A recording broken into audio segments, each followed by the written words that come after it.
Di salam memberi penjelasan kenapa harus sholat dihormatil waktu, karena khotorun najasa, bahayanya najis atau ritsun najasa, kotorannya najis itu layafi, kalau dibaca ritsul layafi dengan pentingnya sholat. Karena butuhnya Allah, butuhnya malaikat, kalau boleh dibahasakan butuhnya dalam ilmu fikih kan dibahasakan gampang saja. Ada orang sujud di waktu yang diwajibkan sujud, sehingga diabaikan syarat sholat itu harus toharatul badan, wasaubi dan wal makan.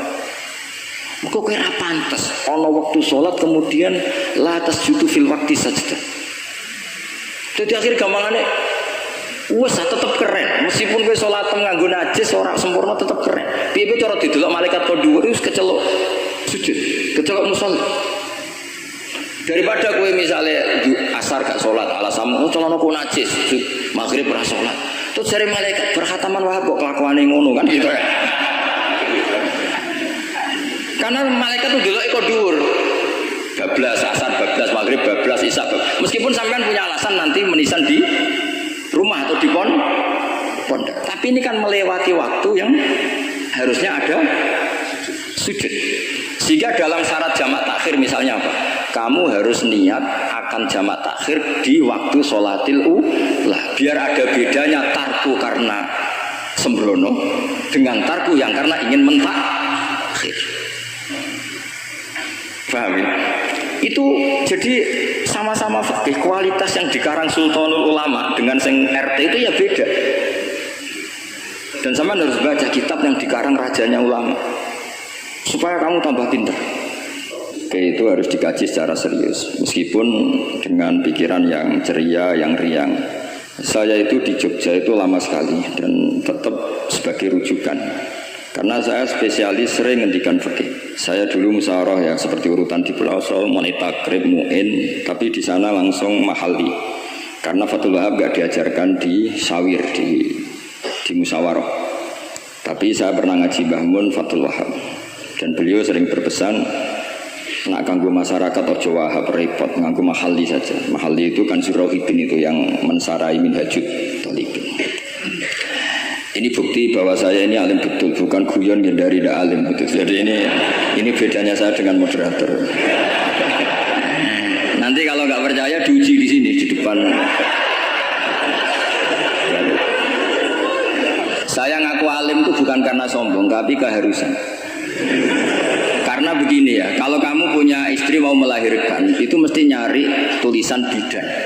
Barokahnya tulisan itu kamu tahu siapa bidan. Kalau kamu gigi sakit pasti cari tulisan dokter gigi.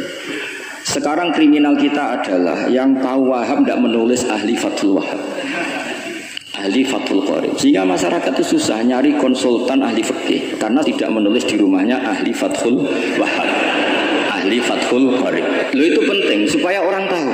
Setidaknya kenapa nyuwun sewu banyak, kalau saya boleh agak merovokasi. Dan itu bagus, provokasi itu bagus kadang, tapi untuk kebaikan. Kenapa orang-orang lain itu menjadi rujukan? Karena mereka memaklumatkan diri, dengar gelar RC, MA, terus ahli fikih. Tapi kita yang ngaji Wahab, khatam, musyawarah khatam, nggak nulis di rumahnya ahli Fathul Wahab. Setidaknya ada nulis, konsultan kalau ingin mondok ke pelosok. Sehingga orang daerah kamu kalau mau mondok ke pelosok, konsultasi ke kamu. Tapi kita terlalu adab.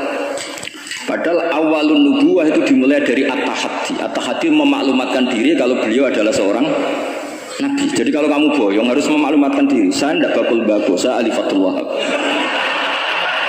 Lah ini khataman Fathul Wahab cerita baku. Wa itu innalillahi wa inna ilaihi rajiun. Ini harus gimana mau? Ya Anda harus tersiksa dengan keterwakilan oleh ini.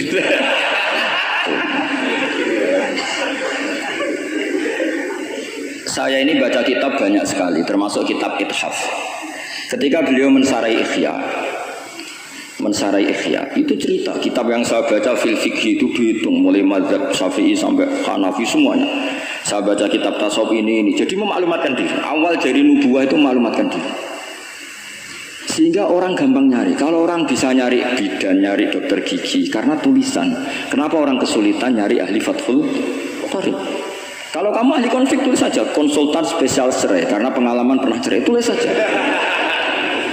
Kalau ahli jomblo tulis saja ahli perjodohan. Supaya orang tahu keahlian kamu di mana. Saya di Jogja memaklumatkan diri, saya bisa baca Wahab, saya bisa baca Bukhari, saya bisa bukan dalam konteks sombong, karena kebutuhan umat yang ingin tatabbu'u asari Rasulullah, mencari-cari asari Rasulullah itu terpenuhi, yaitu dengan ngaji orang yang ahli. Tunjukkan kalau baca kamu benar dan sebagai solusi umat ini punya problem banyak dan kamu mengajar dengan manhaj yang jadi solusi, yang jadi solutif, yang bisa jadi jalan keluar. Tapi kita enggak, santri itu banyak keluar dari pondok, tapi karena miskin, sudah dari banyak bapaknya memang sudah miskin ya. Terus atas nama humul, atas nama ikhlas, terus sering menyembunyikan diri. Menyembunyikan diri, pura-pura ada alim, memang sebetulnya ada alim juga kadang itu. Akhirnya terus orang sampai nggak tahu kalau itu alumni pondok. Tapi ketika ada orang konsultasi sama pihak lain, mereka tersinggung karena kok nggak ke dia? Mau ke dia gimana? Udah ada tulisannya, udah ada potongannya. Malah tadi cerita bagus segala itu kan apa ya?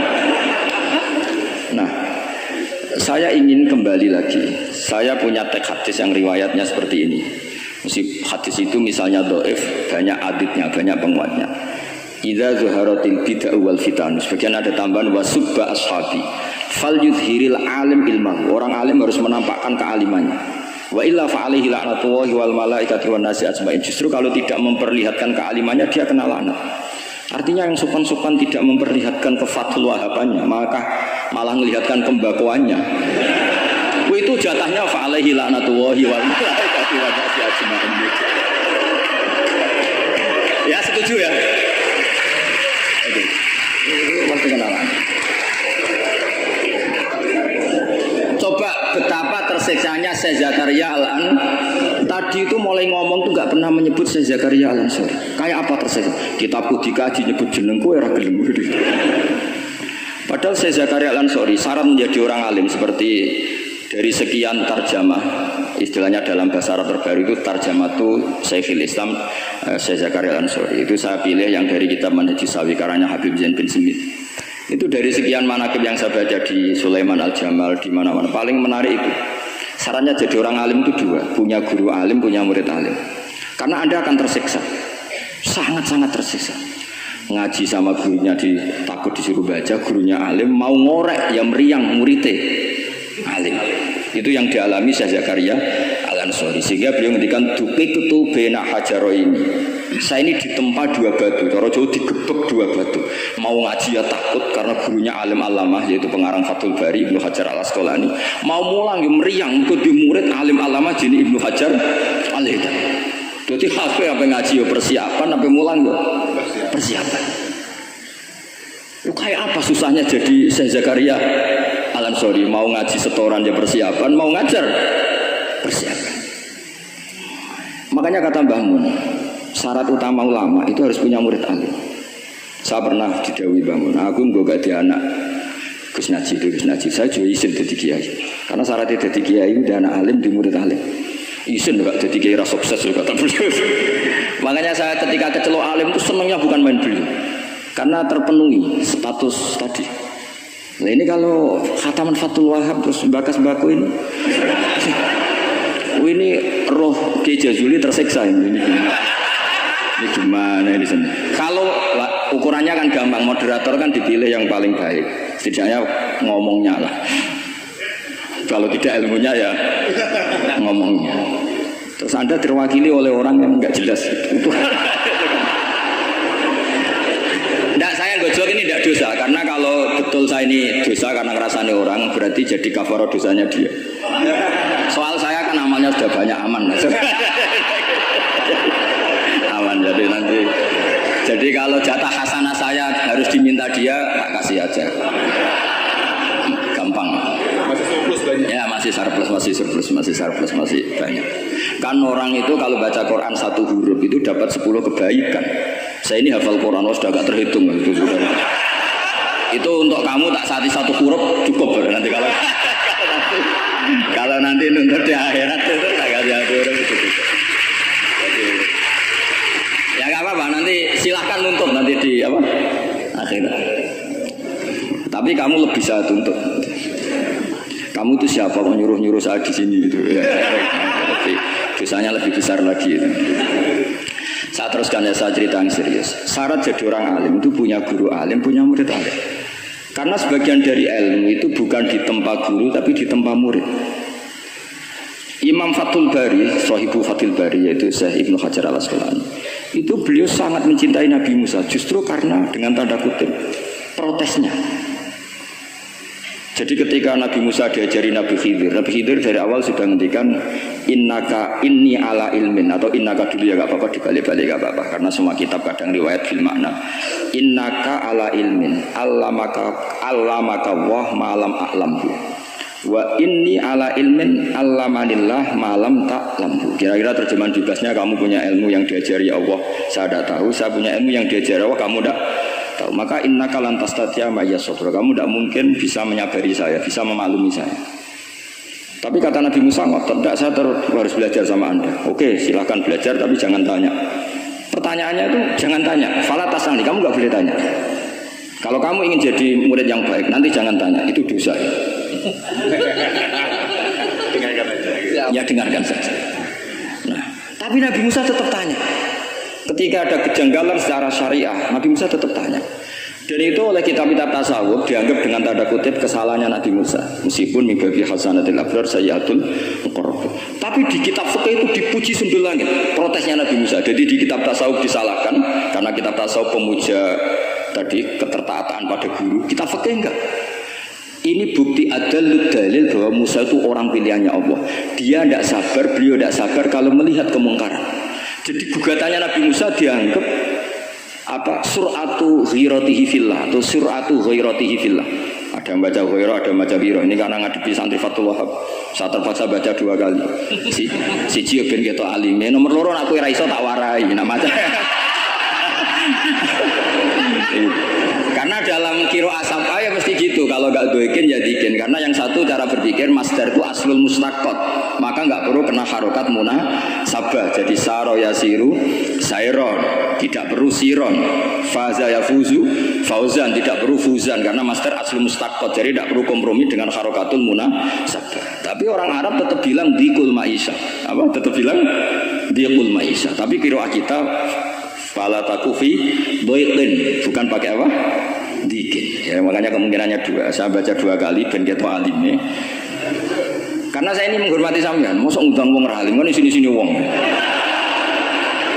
Nomor 2 anak kowe ra iso tak warai kalau bacanya itu 2. Jadi andai kan saya ngajar di pondok pelosok, saya baca mesti 2 kali. Wayah sibu zaitun kada, wayah sabu zaitun kada. Karena dalam qiraah sab'ah ada yang baca yahsibu, qiraah kita baca yahsabu. Tapi guru-guru kita kalau ngajar fikih itu bacanya yahsibu. Tapi kalau baca Quran yahsabu. Ya kan Quran kita kan ayahsabu Allah yaqdiru alaihi ahad, bukan dibaca ayahsibu. Saya teruskan. Jadi syarat jadi orang alim itu harus punya guru alim dan murid alim. Imam Fathul Bari ketika menganalisis Nabi Musa itu beliau memuja Nabi Musa. Ini bukti ghirahnya Nabi Musa yang luar biasa. Beliau paling tersinggung kalau untuk hikat hurumatullah. Orang sudah ditolong kok gak matur nuwun malah merusak perahunya. Jadi itu secara syariat itu mungkar. Kalau mungkar ya harus diprotes. Artinya itu sifatu madkhin. Protesnya Nabi Musa itu sifatu madkhin, bukan sifatu dhammi. Itu Ibnu Hajar Al-Asqalani, gurunya Syekh Zakaria Ansari. Ketika orang tasawuf nganggep yang dilakukan Musa itu agak-agak mazmum karena protes sama guru. Pertanyaan saya ke anak-anak Fatullah, kamu milih siapa? Milih partainya Ibnu Hajar Al-Asqalani apa milih partainya orang tasawuf? Selama ini roh potongannya sampean milih sing tasawuf. Karena sampean dengan ilmu pas-pasan ini nggak suka kalau ada murid tanya. Betul, ngaku mawon. Tapi karena tadi logika syariatnya kata Ibnu Hajar Al-Asqalani, Musa itu kalimullah termasuk ulul azmi, sementara Khidir hanya seorang nabi. Apa yang dilakukan Musa tentu lebih keren karena beliau seorang nabi dan rasul. Jadi jangan kira terus di situ merupakan mangkobah, satu derajat yang luar biasa bagi Nabi Khidir mengalahkan Musa, itu enggak. Tapi ini juga mangkobah bagi Musa. Betapa tidak sabarnya beliau ketika untuhikat furumatu. Dan itu Ibnu Hajar Al-Asqalani dalam bingkai itu. Jadi beliau itu sangat ringan sekali. Artinya gini, kita bahas Zakaria Al-Ansori nggak bisa tanpa bakas gurunya, yaitu Ibnu Hajar Al-Asqalani. Nanti saya bakas muridnya. Yang mulai bakas muridnya itu kamu harus siap-siap. Karena kiai-kiai di pelosok itu alim alamah. Masalahnya nanti pasti di muridnya. Saya Zakaria Al-Ansori aman karena punya murid Ibnu Hajar Al-Hitami. Ibnu Hajar Al-Hitami aman karena punya murid Zainuddin Al-Mali dari yang ngarang mulai jenengan ini. Jadi masalah bukan pada gurunya, tapi pada siapa? Muridnya. Terus Ibnu Hajar Al-Asqalani itu orang yang luar biasa. Saya pengagum beliau karena saya kalau baca Bukhari pakai pertolongan sarah beliau yaitu Fathul Bari. Itu beliau kalau protes, sukanya memang protes. Beliau itu nakot itu ahli kritik, ahli protes. Beliau termasuk sering kritik Imam Nawawi, kritik orang-orang sebelumnya. Tapi ya dalam konteks kebaikan. Imam Nawawi itu punya syarah namanya Syarh Muslim Lin Nawawi. Terus beliau punya kitab fikih Minhajut Thalibin yang disadur oleh Syekh Zakaria dari Manhajut Tulab.